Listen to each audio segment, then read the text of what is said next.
Welcome to Man Does Tech, where I solve the problems you didn't even know you had. You start by checking compatibility and power. Make sure the switch firmware is current and your USB controller supports the switch. Next, connect the switch to its dock and power that dock.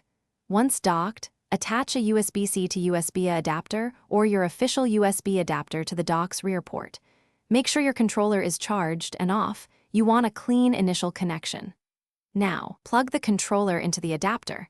An LED or vibration should confirm a physical link.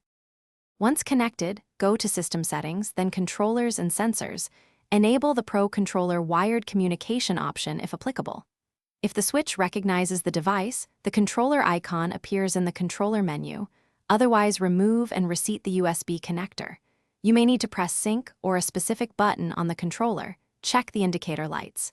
If prompted, accept any on-screen pairing requests. Make sure the controller is set to wired mode. This reduces latency and avoids Bluetooth. You finish by testing the controller in the switch menu and a game. Confirm buttons, sticks, and triggers respond correctly. If inputs fail, disconnect and reconnect the USB cable, try a different USB port on the dock, and reboot the console. These steps resolve most faults.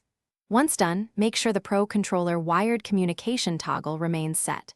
Troubleshooting tip: if issues persist, swap the cable for a known good one or update controller firmware. That fixes compatibility and power negotiation problems in most cases.